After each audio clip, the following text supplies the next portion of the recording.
What's up, everybody? This is the one, aka Jodecideion on YouTube, and I'm bringing you Chapter 2 of Nintendo Hate, Third-Party Companies and Game Developers. Before I get started, I think we need to go back to the creation of Nintendo Hate, and I think I figured out exactly where that started. And to be fair and honest, I believe it's Nintendo's fault. Back in the day, after the great video game crash of 83 and 84, Nintendo jumped onto the American video game scene with the Nintendo Entertainment System.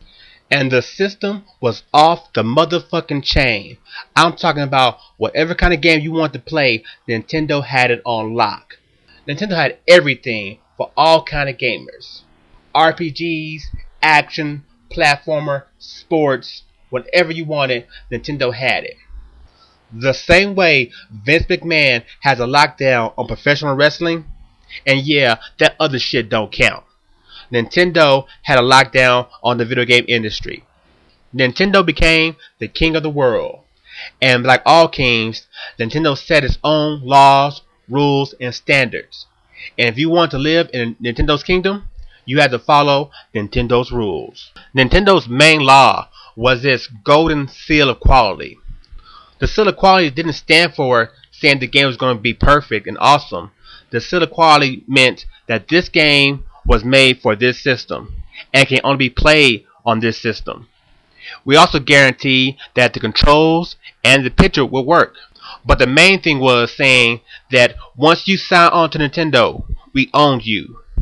You couldn't make games for other systems. You could only make games we allow you to make.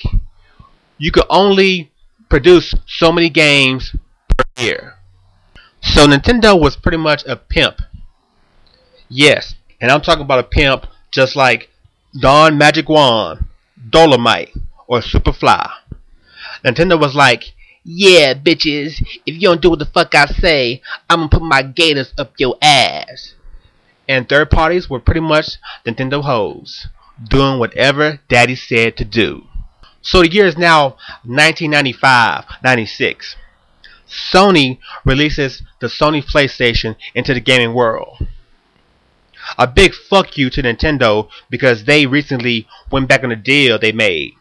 And Sony, they were a new kind of pimp, a gentler pimp. A pimp that wasn't going to beat a hoe and slap a hoe for not having his money on time. Sony was like, say girl, do what you want, but just bring daddy the money and everything will be alright. And the third parties were like, whatever you say, daddy. Sony came to the game with a brand new idea. CD-ROMs.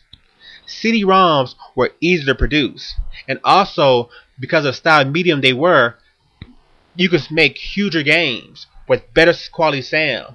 It wouldn't cost you any extra money. Unlike back in the day with Nintendo using their steel cartridges for the N64, Nintendo charged third-party companies to make bigger games. So if you wanted a 32 meg game on a cartridge, you had to pay Nintendo extra money. For example, I paid $80 for Street Fighter II for the SNES. Why? Because it was a higher meg game, and Capcom had to make their money back somehow, so they charged more for the game at retailers. So reason number one why Nintendo hate exists? Revenge.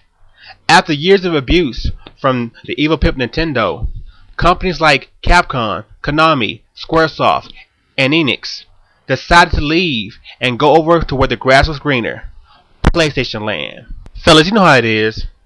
You have a girl who's nice and sweet to you, and you spend your whole time just dogging her, cheating on her, abusing her, mistreating her. Yeah, she'll sit there and take that abuse for a while, but someday, and one day, she will get up and leave your ass. And she's never coming back. Like what Oprah and Tyra tell their female viewers. If a man mistreating you, leave him. You can always find someone better.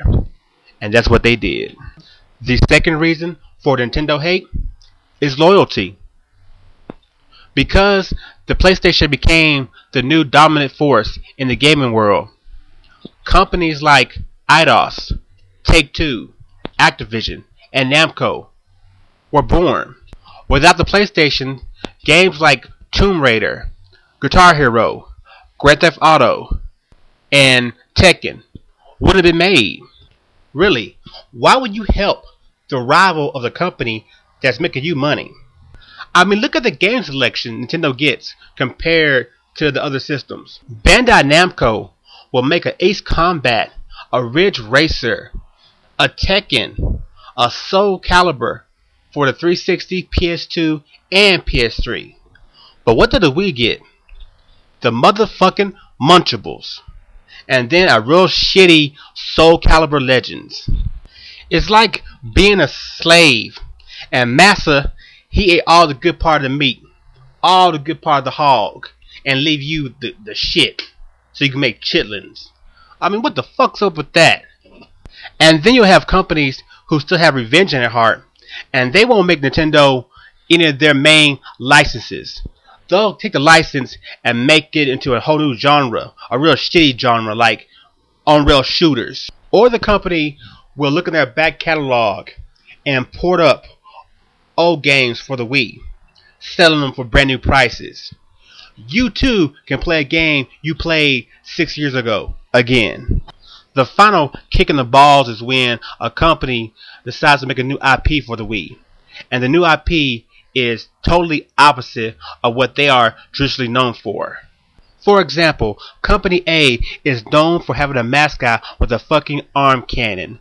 Another character who rides a motorcycle, carries a sword, and packs heat. And finally, several games where your whole mission is to survive from being killed by the living dead. And what is one of the first games Nintendo gets from this company? A game with a fucking gay looking pirate and a monkey bear for a sidekick. Really? Company B is known for a duo of gun-carrying commandos. A game where you tackle the various creatures of the night. And finally, a superhuman soldier who can prevent World War. And what's the first game Nintendo gets from this company? A fucking Ghostbuster game without Bill Murray. So with all the money made on the PlayStation and PlayStation 2, the companies had no need or desire to port games over to Nintendo systems.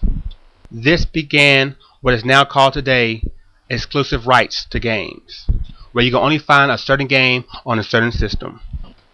The third reason for Nintendo hate are agenda companies. Agenda companies are companies that have a purpose to their madness. And if you're not going to help them with their purpose, you can kiss their ass.